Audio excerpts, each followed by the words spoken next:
So we're now in insights applied. What does it mean? It is about how to engage and curate real insights. We talked about the importance of insights. We talked about how to find an insight. Now we're going to talk about how to engage and curate real insights. And the goals of today is that in brand marketing and at any level, absolutely any level, the consumer always comes first. The consumer decides. They should be at the core of your research, your product, and everything you do. To create and sell successful product, it's crucial to know three things. First, whom you're servicing. Second, what do they care about? And third, how can you make a difference in their life? These are all the key components that we should aim to understand in order to create product, create stories, and connect to people in a very human way. So, to do this, we have three objectives, as always. First, we're going to learn through real-life applications to find real insights. Two, we're going to understand how to create real value and get the tools to implement that for your company. Let's start with the rules of engagement. Rules of engagement is very, very important, especially because when you're out in the field, if you don't have guardrails, if you don't have rules, and you're out and you're talking to hundreds of people sometimes, it is very hard for you to actually remember what we talked about. And then if usually you would go out and do research and field research for like a week, 2 weeks, 3 weeks, and if you don't document things in the right way, you're going to lead into recency bias. Recency bias is when you're influenced and you have a bias towards the most recent piece of information you engage with. But when you're out in for like a week, 2, 3 weeks, if you're not documenting and you engage in the right way, you're going to just end up at the last place where you finished. So let's talk about rules of engagement a little bit more. First, a very successful insight program, it starts with a very simple premise. There's no such a thing as listening. A lot of people just waiting to talk. And this is very important because we have 2 eyes, 2 ears, but only 1 mouth. This is so because we're supposed to observe, listen more than you talk when you're doing research. In order to build a rapport with your research group, with your consumer, with the people we engage with, there's a few things I want to remind yourself. You have to build trust and have empathy. Second, you have to be a little bit rebellious, provocative, and be optimistic. I talked about optimism quite a lot. And the rebellious piece is, you don't have to take what the consumer and the people you're talking to as an immediate face value. You have to have a mindset of a 5-year-old. You have to ask why all the time, constantly probing to go further and further. One of my favorites, curiosity and foresight. Albert Einstein again, he keeps showing up. I love what he says. I have no special talent. I am only passionately curious. Curiosity will lead you really far. It will take farther than what you think. While you're on the field, it's very, very important to start very broad. And then you go narrow with probing questions. There's a very good book that I want to recommend to you by Rob Fitzpatrick. There is a very good book that I want to recommend to you by Rob Fitzpatrick. It's called The Mom Test. The Mom Test, it really helps you to build frameworks, discussion guides, to remove biases and really get to the core and the essence of what you really want to find. So when you start broad and you start narrowing, you're going to be able to reveal what the consumer is really trying to tell you. And these are ways that you can find to get to the real truth versus what they actually told you. So here's a great picture I love to show. It's how we see ourselves is not necessarily how we talk, how we act, and how we project ourselves. So usually, we all human beings, we have a little bit of distorted reality. So in order to reveal what you really want people to tell you and get to the bottom of it, there's two ways to do it. So first, I'm going to tell you what you should not do. And then I'm going to help you with what you should do. So let me just tell you a little bit about what you shouldn't do. Don't give consumers and your audiences easy outs. Don't interrupt them. If they're telling you something, remember, you have 2 ears and 1 mouth. Listen more. Don't fill in the blanks. Even if you think you know the answer, don't just finish their sentences. Don't lead the witness. Like, don't just go and finish and probe and actually start guiding them to where you want them to go. Just stay open-minded, stay broad, stay curious. Don't ask yes or no questions. Don't ask questions like, do you like bread? We talked about ways to reveal the truth. There's 2 ways to go about it. First, I want to give you some tips of what you shouldn't do.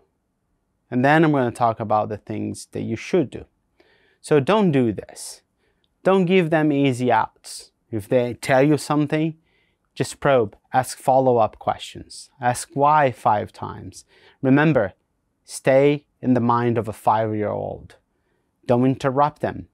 If they're in the middle of a sentence, if you get excited about what they're telling you, just let them finish. Take notes, scribble things down. Don't fill in the blanks. You don't have to finish their sentence. They're not your better half. Don't lead the witness. Don't start guiding them to where you think. Are you there to learn? Or are you there just to validate your own thoughts? Don't ask yes or no questions. A simple example. Do you like bread? That's a yes or no question. Ask questions that allows the conversation to continue. And then lastly, very important, even if they say something that it is not correct, do not correct them. So let's get to what you should do, right? You should ask this, short questions. Questions that are very long, it's very hard to remember and think about what you're really going to answer. Ask questions in a very simple way, in an everyday language. Don't use jargons. Like, they're not part of your company. They don't understand your business. They don't know how you talk internally. So, very simple questions. Open-ended questions. Usually open-ended questions starts with how or what. Why questions are a little bit challenging and can come across as combative. Ask for specific examples. If they tell you something, probe further. Ask them, can you just describe that a little bit more? What would that look like? How would you go about certain situation, right? Tell them personal stories. That helps build rapport, right? They connect with you at a personal level if they can feel and sense that you've been through the same things that they're going through. And then, again, going back to the 5-year-old, ask why 5 times. That's a really good way to get to the bottom of something. So, here's an example. What does fast look like? Stop to think about it. Write it down in your own perception, from your vantage point.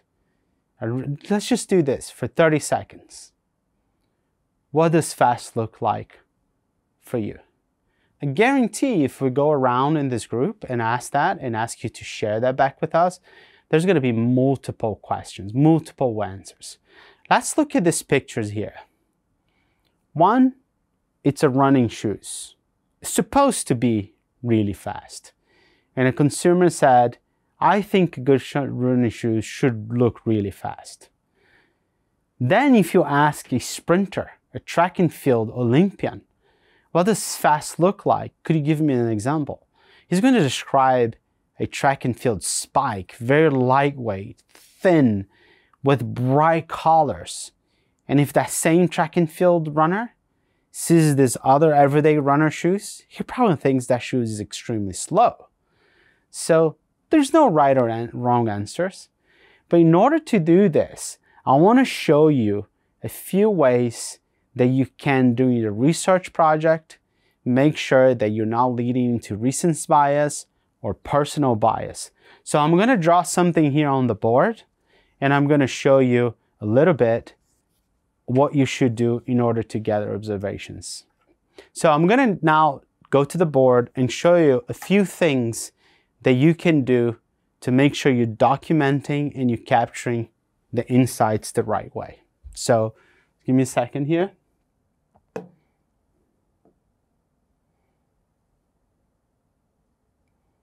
Let's go with green.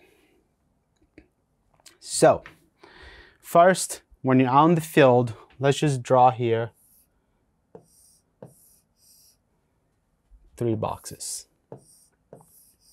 That's one of my favorite exercises. So one time I was out in the field for about 3 weeks, and it was me and 5 other people. And every day we would talk to about 50 people, right? So in the long period of time of 3 weeks, we talked about 500 people. And every day around 3 o'clock, we would gather and we would get back into what we call the war room, and we will use Post-its to gather observations, right?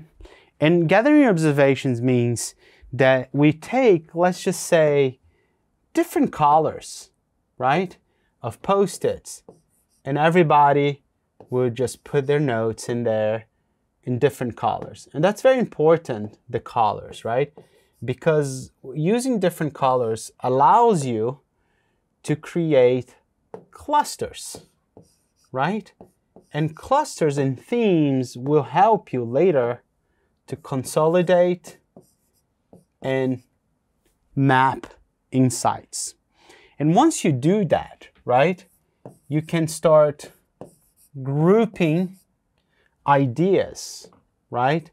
And grouping ideas is very important for you, so you can start finding themes, right? So let's, it's going to do a little bit more drawing here, right? So you're creating a little bit of few groups here and there, and that helps you to really start finding patterns, right? Grouping ideas helps you find patterns. Also, what do you do here? You go into, themes and insights. Like, that's the aggregation of the patterns that we talk about, right? Very, very important here. And this is really cool because all of a sudden, right, you have, let's say, what we talked about. We found 3 themes, 3 insights, right? And all of these can then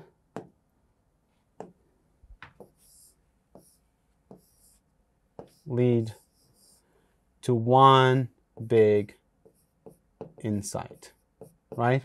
So what I want you to pay attention to when you're out and you're talking to a lot of people, it's very difficult. And it's not because you don't have the experience or you have the experience.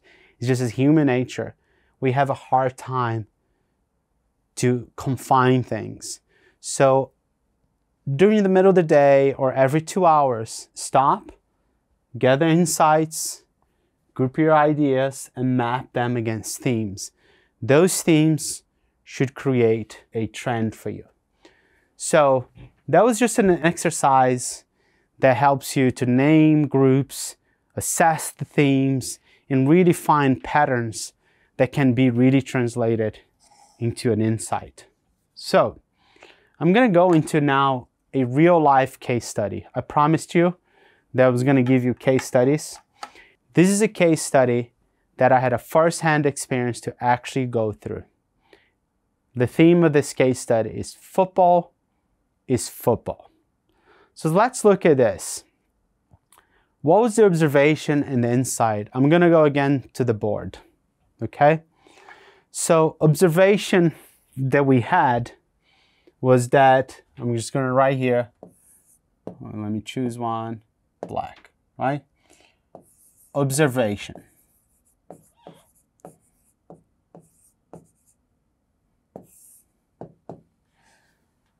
At Nike, when I was in global football, we had an observation that the cleated footwear, right?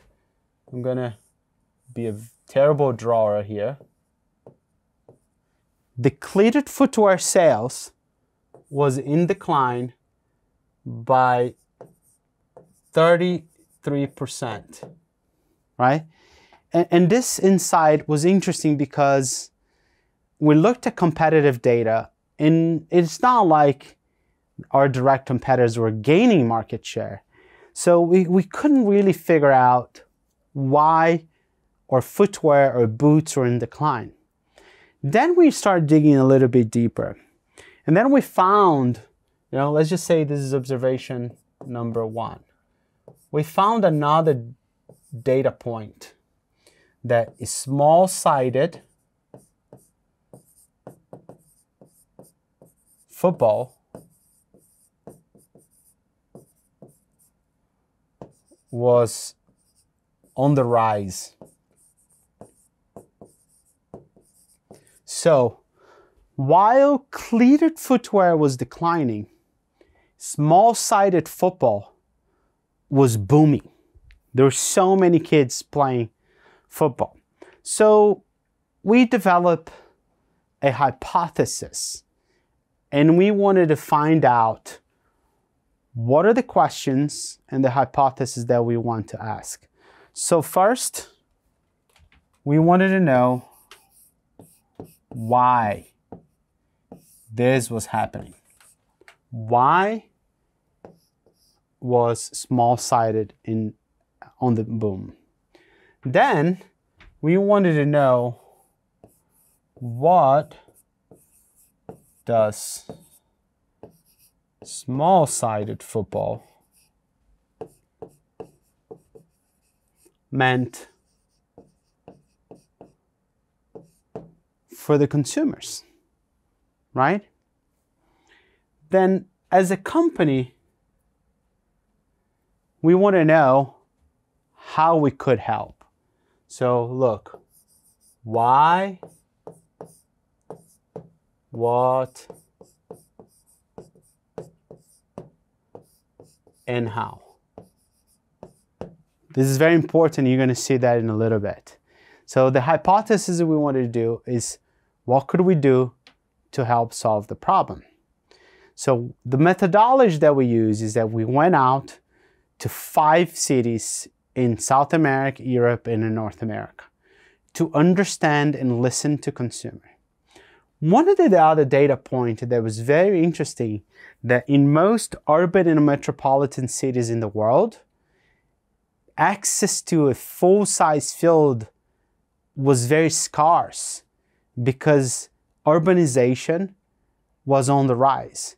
So kids did not have access to play football in an 11-side field. So they had to start defaulting to a small-sided field and play in the streets. Really good opportunity. So here is what we found. That small-sided, so small-sided influences 11-a-side. By how? Most skillful players in the football world, they come from growing up and playing very tight situations. They come from playing street football. Also, what we heard from the kids is that innovation for the small-sided in the street, right? Innovation is important. It had to work, but didn't have to be visible. Then they want to have access to the best. And best here meant product and facilities. And then for the small-sided player on the street is skills. Can make or break you as a player. It kind of, if you're skillful and you can do all the cool stuff in the street, you have street cred. So those are the 4 key insights. Small-sided influences the 11 aside. Innovation is important, access, and skills. So let me show you a little bit how we actually solve that problem for the consumer. I'm going to play you this video. It's a finding research video, but also it became a consumer-facing campaign. Before I show you what we've done from a product creation perspective, we built an entire capsule collection from boots to apparel to equipment, gear, football that was called Nike Football X. In a matter of 4 years, that business in that category went from $0 to a $250 million business. From 0 to 250 million by simply listening to the consumer, understanding the driver as to why kids were no longer buying footwear boots, but they were playing football. So it's not like they weren't playing football anymore. Just urbanization preventing them to have access to full-size fields. So let's just watch this video.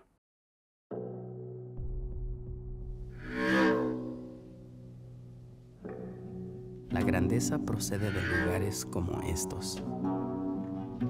Es por eso que son geniales. Aquí es donde vive el fútbol. Esta ciudad. Estas calles. Mi cancha. Si la grandeza sucede aquí, es porque hago que suceda. Dime que no puedo. Voy a encontrar la manera. Te dicen que aprendas lo básico, que te unas a un equipo y que juegues tu papel. No me vengas con reglas.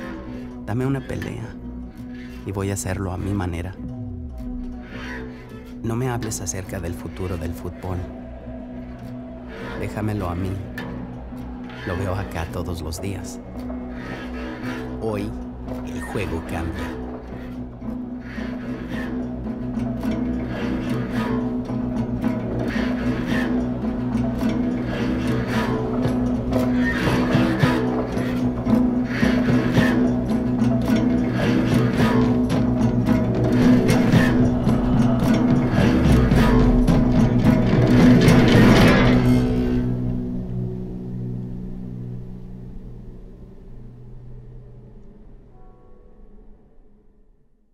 Pretty cool, right? A real case of finding a real insight, honing in, transforming a real solution, solving a consumer's problem because they did not have the right shoes, the right gear, with the right innovation to play street football. So I'm gonna pause here because now we're gonna move to human-centric creativity.